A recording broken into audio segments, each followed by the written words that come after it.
hello, everyone. Thank you for tuning in. I am Jay Lee. This is Jay Lee's Corner. This is trying to get stuff all girl. Got the cords. I got one thing charging and the microphone on, all that stuff. But this is my review for Iyanla. Fix My Life Season 6. This is the Mitchell Family Part 3. In the final part. Look, I like the Mitchell family, but I need a break from the Mitchell family. Only because I feel like a little bit it's the same thing over and over and over. And I like what Iyanla said at the end of this episode when she said, y'all asses ain't coming. Well, I'm paraphrasing. Y'all ain't coming back here to discuss the same shit. Okay, is what she basically said in a more professional manner. But if you have not done so already, please take a moment to subscribe to my channel and become a whole Jaybird, Jaybird, dun dun dun dun dun dun, and all that good shit. I was thirsty. So the episode starts out with Melvin on the balcony, still yelling, fussing, and cussing. Because he feels like in some way, shape, form, or I don't know why, that someone disrespecting him and how he isn't going to allow disrespect. And he is not going to disrespect himself by staying there and like putting up with the bullshit. I'm confused. Like, what the hell is he talking about? And what happened since the last time we saw him on camera? Like, I'm confused over what happened or whatnot. So he brings up how, Marvin being uncomfortable with being a gay man ain't his issue. That ain't got nothing to do with me. You know what I'm saying? And he feel like, y'all want me to coddle him. You know what I'm saying? Or because he went through some things, you know what I'm saying? I'm not going to do that because he feel uncomfortable. And I'm like, what is going on here? And y'all like, I never told you to coddle him. And I told you before, what he said and did ain't got shit to do with you. Not nothing, my brother. And so I'm not going back and forth with you. I'm like, she wasn't trying to go back and forth with you anyway. But I digress. So she tells him, like, look, you here for healing and we're gonna do some healing, and this whole outburst that you're having is a part of it. And she just kept pushing him to stay and not letting him have this bad behavior of being loud and yelling and being upset to interfere with what she know he needs. Okay. And so we see that whole thing. The following day, day 3, okay, they've been there for 3 days. Honey, Melvin come up and he and Iyanla talking, but I cannot not address these boots. Look, when Melvin came down and sat down in them boots, I said, first of all, excuse me, I got some boots like that. I got them from Torrid. I've actually never worn my boots. I'm gonna wear my boots in the fall. But I'm like, Mel, girl, I said, come through Melvin with the boots, with the knee-high boots, okay? I don't like them boots with them pants at all. I think he should have had on some tan pants or just some black. If he would have had on some black pants and a black shirt, it would have been okay. You know what I'm saying? But I don't like them pants and them boots. I don't. They don't look good. But I could, because first of all, the camera people was petty because they got too many shots of him in them boots. I said, y'all was doing this just for me. Wasn't y'all doing this for me? Okay, I want him to have them boots on with the pair of pants. Anyway, so he talking to Iyanla, and Iyanla is helping him express how his brother saying, don't tell nobody that we're related. You know what I'm saying? Because, Marvin did not want anyone to know he and Melvin were brothers because Melvin was openly gay and Marvin was secretly gay. And he just did not want anybody, I guess, to put, oh, that brother gay and that brother gay. And so, yeah, I'm not sure. So, this is Melvin, he brings up how he was hurt that Marvin asked him to do that. However, he did it. You know what I'm saying? So I get he was hurt because he asked him to do it, but you still did it and then didn't say shit. So that was the start of Marvin kind of disregarding Melvin and Melvin's feelings and Melvin allowing it to happen. So, because Iyanla bring up, like, you kind of showed him that he can run over you, and he's been doing it ever since. So, you know, Melvin brings about he really wants to hurt because he was crying through this whole thing. He like, I want to help him, but I don't know how.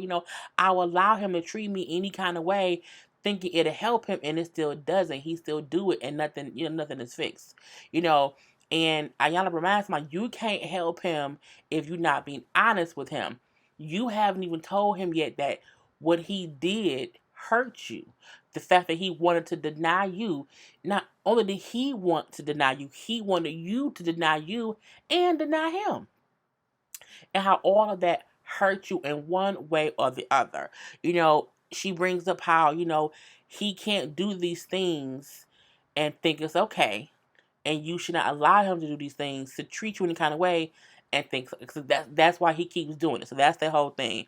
Melvin brings up how because she said, did you ever feel bad that, do you ever feel like what she said, did you ever feel like it was your fault he got raped or molested, or did you ever feel like you couldn't protect him? It was something to the realm of, did you ever feel like it was your fault, or you ever wish that maybe things happened to you and not him? Like, do you ever have those feelings? He brought up how it does hurt him that he could not help his brother when they were in foster care from being raped and molested. That did hurt him. And so he says he felt like now, because he could not protect him then, he feels like, Marvin isn't strong enough to hear my truth about how things hurt me. So I want to protect Marvin by not being honest with him about how I really feel, because I feel like if he know, he can't take it. And Iyanla was like, well, no, that's not how you help somebody. You can't help him by not being honest. I'm saying you need to be honest about how you feel about things and what has happened to you as well. So you need to reveal your truth, basically. So again, she like, well, do you think like he'll do something to himself, like if you're not there? So Melvin do say how he feel like if he called me when he's depressed, or if he's sad, he's upset, and he reaches out to me, and I don't accept, I don't talk to him, he could kill himself, and I don't want that to happen, because I love my brother. So he also brings up how he thought them coming to the show this time wouldn't even be about the brothers. It would be more about his sister and the mama. He like, but it's all kind of, we doing all kind of stuff. I did not expect this when we came here. And she said, well, you know what? Y'all all do the same thing. Like, and I told y'all, if it's, even if it's not y'all, if it's in a room, it's on everybody. So the issues that your mom and your sister have, is on everyone, because y'all all do the exact same thing. We're gonna fix it. We're gonna fix it today. Okay? When? Today. So we then see Melvin and Marvin have a conversation. Okay? She has the two brothers come have a conversation again. Now we know they just talked yesterday. Now they gotta have a whole other talk because there's things to discuss. So we find out some things from the conversation with the two brothers. Okay? Now Marvin brings up how he never thought how Melvin felt about him denying himself. You know what I'm saying? He's like, I never thought about it. I didn't really care that much. I'm saying, because it was about me, me, me. And so as he's talking, I'm like, so this is what Melvin means. Because sometimes you see Marvin do stuff and you see Melvin get a little bit agitated with it. And I think it's because he don't care. Marvin don't care. And not that he maliciously doesn't care, but he just doesn't even think about it. He like, I didn't think about, I honestly said, did you ever think about how your brother felt about you asking him to deny himself? He was like, no, I didn't. She said, well, how would you have felt if he asked you to deny who you were? He said, well, I think I would be hurt. And so we like, because that's how Melvin felt. Melvin felt hurt, but again, Melvin ain't said shit about it. But Marvin's, acknowledged like, I would have been hurt then, but I didn't care about Melvin. I didn't care about how he felt at the moment, because it's what I needed. And so I asked him to do something, to do it, because I needed it, and he did it. So we also bring up how when they're two groups of friends, so he came out as gay. They gay, fine. And, people find out they were brothers, fine. And he said, at one point in time, Melvin kept telling me like this, admit you gay, admit you, I know you gay, this admit you gay. He said, when I did, he says, we had our own group of friends, and they started kind of pitting us against each other, to where they'll say, I'm the cute one, he not so cute, my fashion's better, his fashion not so much. You know what I'm saying? I dress more urban street, and his is more feminine. And so he said the people would pit them against each other, and he said he would not defend his brother. So again, Marvin said out his own mouth that their friends within the gay community would pit them against each other, and his friends would talk shit about his brother. And he said, I didn't defend him. He said, mainly because it felt good for them to praise me and for me to be getting praised for being the cute one, having good fashions. He said, and I liked the attention. And it was like I didn't care about the bad things they were saying about Melvin, you know what I'm saying, because they were saying great things about me. And the whole time this is Melvin. So I'm like, okay, so you kind of get where Melvin's anger and frustration comes from, because for years he has, because I'm like, why he kept on saying like people was talking about me and I had to endure it. I'm like, what is he talking about? What he was saying was people were dogging me while praising my brother, and I had to endure that, and he didn't. He got the praise, and I had to just endure that. I'm like, okay. And because his brother did not take up for him, I'm like, okay. So now you kind of get to see what's going on and why they act that way, or at least why why Melvin feels like I should not have to be extra nice to him, because I've already been put through enough simply by not being defended by my brother, who also hurt me and didn't care. I say we get it, you know. And then they kind of bring up how they got into this big fight, okay? And within the fight, now they both kind of say the other one started. They both say how the other one swung or did whatever first. But Marvin do say, well, I remember that maybe he hit me first, and then he was hit me in my head or whatever, and then once I realized I was bleeding, I went and got a knife and I wanted to touch my brother with it, meaning I wanted to stab my brother, because he's like I felt like at that point, I had never gotten that physical with a sibling to where it got that bad, and since I was bleeding, I felt like he was one of the people who had violated me. And at that point in time, he was not my brother. He was someone like in foster care who violated me, and I wanted to touch him with his knife. And again, this is his face. So I'm like, you're seeing what he has been putting up with all this time, and how even though Marvin, I heard these names, even though Marvin has had a hard time coming to terms with himself being gay, mainly because he was raped and molested. So the thing about it is, let's touch on this a little bit. Marvin was raped and molested as a child. The reason he had such a hard time with um, accepting the fact that he is in fact gay is probably because when he has these feelings and he likes what he's doing sexually with men as an adult, he probably still has these flashes to when he was a kid and when he did not like it and when he did not want it, but it still happened. And for him, the two collide. And so sometimes he's finding trouble accepting it, because he's probably grappling with the fact of, if I accept it now and I like it now, does that mean I was okay with what happened to me as a kid? Because now I like it, and I didn't like it back then. So I can completely get the reason he is so uncomfortable with being gay is because he attests that to the rape and the molestation. You know what I'm saying? So a female, and that's why sometimes people have trouble having sex after that happens. It takes time in order for you to move past it, because you don't want to connect the two.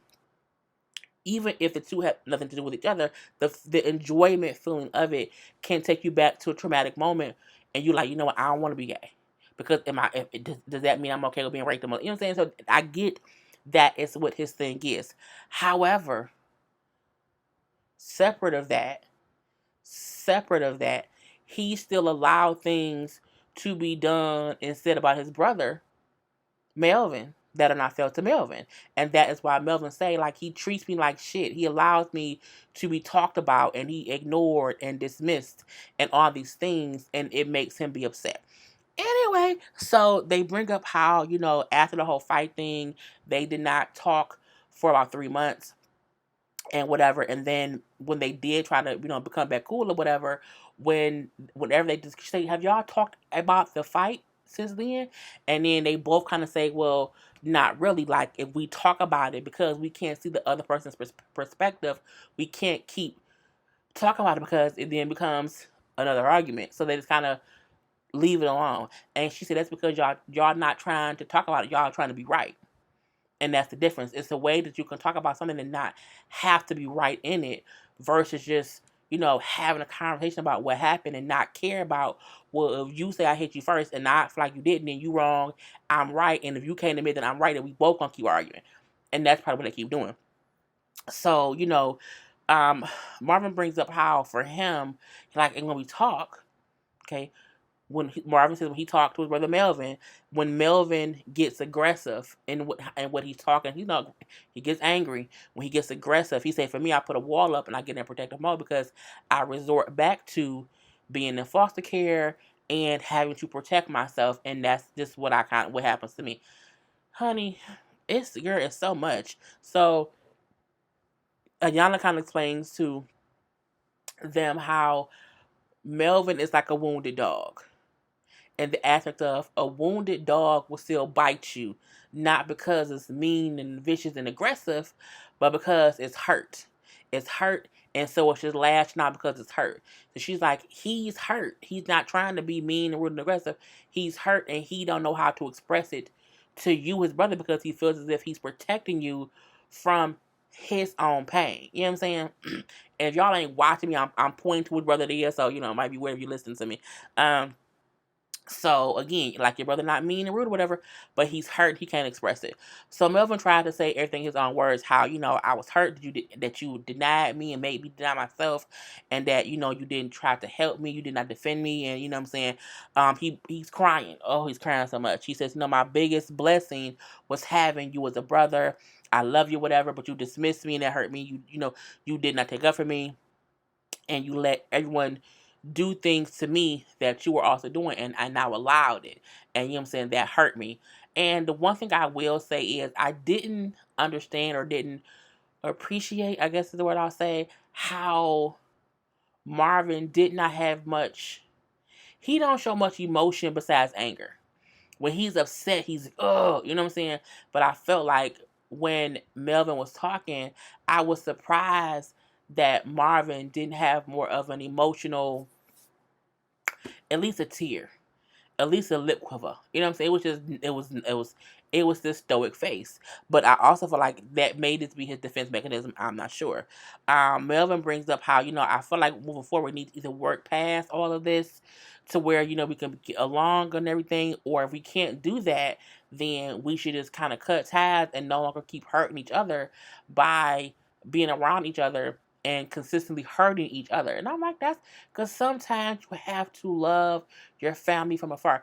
The most thing the thing that people make mistakes on the most is trying to be around people solely because they're family, even if they're toxic, even if they make you feel horrible, even if they are uncomfortable. A family member called me today and said they went and visited another family member, and said family members were asking about me, and I said, "Oh, okay, that's fine." And oh, they want to see you. Okay, that's fine.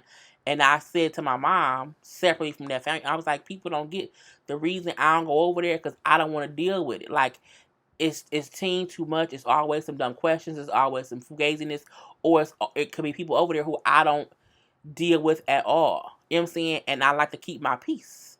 So sometimes, and I said it doesn't mean that I love the other family members any less, but because y'all still be in the foolishness of it all and have people over there who be foolishness, I just choose to not even put myself in it, but I don't love you any less.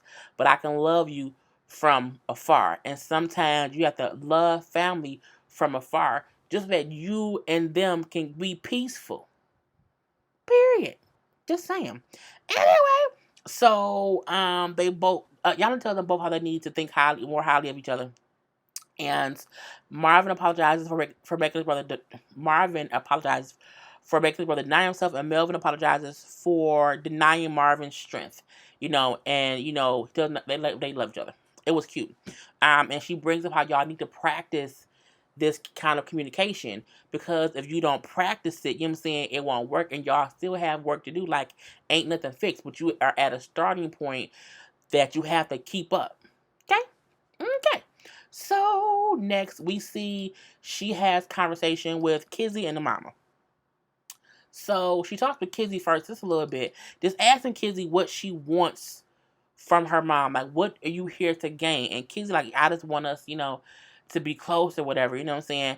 And I feel like Kizzy said the same. Now, Kizzy's weave, yes, it looks horrible. Her unit is horrible. We're not gonna negate that. Her edges hurt my skin. Like looking at her edges, it makes my skin hurt. I feel like that wig ain't gonna ever come off. Girl, it's like she was Elmer's wig. I'm not sure. Anyway, she says how she gets that she cannot get those years back from her mom, that the mom wasn't around. But she also brings up how, like, me and my mom be going back and forth on social media and on Facebook or whatever, and so we be saying stuff. And she then said, like, my mom needs to respect or understand that my grandma raised me, and my grandma did the job that she didn't do. And then she's like, well, that may be your grandmother, but that's her mom. So you may know your grandmama, but you don't know your mama's mama. And I'm like, that's true. People sometimes have two different relationships. The same way somebody said to me how the same way how a woman could hate her husband because she knows him as her husband, but their child would love that same person as their daddy because that child don't know the daddy as the mama's husband. You know what I'm saying? Like it's that kind of stuff that I get. It's a whole separation. Anyway, so Kizzy again, like, I want us to be closer. She needs to understand, what I'm saying, my grandma raised me, that, it is what it is. And she's like, well, you need to realize that, she had her own relationship with your grandmama as her mother, and y'all need to have that conversation. But again, I feel like Kizzy said the last time that she wanted to be close to her mama, and then she just didn't do it once mama, the show ended. So mama there too. Okay, well shit. Mama's there and they're having a whole conversation. And Iyanla at one point asked Kizzy, like, why don't you have your kids? Now Kizzy didn't really say why. She just kind of said, well, no, I don't have them and I do want to get them back. But we don't know the reason as to why we don't know if it's drugs, if it's because she's not stable financially, if we don't know what it is. But she didn't say much, or I didn't hear it, or whatever. So her and her mama starts talking. And for the most part, Mama explains her life with Grandma, who raised Kizzy. And Kizzy, as the mama's talking, just starts crying. Just cry, cry, crying. Just all these emotions releasing. So, and it's like they both were raised by the same person. They were both raised by her mom. And now, all these years later, they both are kind of the same. They both don't have their kids, and they both own a Iyanla crying about it. Okay, let's just say that. So the mama brings up how the grandma would beat her, tie her to a chair, how she didn't like her, how after she would beat me, she would put me in a tub of cold water. And she's like, I never understood why I would have to get in a tub of cold water. And she said she later found out the reason was because the mama knew if you put a person in cold water, that keeps the swelling down on bruises, because again, the mama would beat her. She brings up how, for her, it was just, her mama didn't love her, it was just bad. And the reason Kizzy then say, I lived the same thing. Like, she beat me too. She didn't give me hugs and love and all that stuff. Like, she was mean to me too. She would beat me so bad sometimes I couldn't change clothes in gym class because of the marks and the bruises on me. And so at that point in time, the mama say, like, I didn't know that she was getting beaten or whatever. And she said, I didn't know. She's like, and I'm not saying that. She said, I'm not saying that what you're saying isn't true, but I'm saying I didn't know that and I didn't see that. She brings up how when I would go visit, when I could visit, when my mama would let me there, all I would see was the love that my mama gave Kizzy. Now Iyanla got mad a little bit and said, well, you can't negate what she been through. I don't think that's what mama was doing. I think mama was just saying what she said may 100% be true. But I'm saying I did not know you were being beaten, because when I went there, this is what I saw. And Ayana brought up how, because she just may not remember the good times because it was so much bad. And I get that, but I don't think the mom was trying to ignore what Kizzy was saying. I think she was trying to say, like, even though I may have been there here and there once or twice, I didn't see it, so I just didn't know. I thought they were being treated fine because my mama basically asked me for you. She brings up how Kizzy said the grandma told her how your mama was on drugs, strung out or whatever, and she abandoned you and gave you to me. Mama said that ain't what happened. I didn't even start using drugs till I had Melvin. Now I don't know if I believe that. I don't know. But it's each their own. But she said like I was pregnant with you. I was almost due, and she asked me to come there to have the baby there so she could see the baby.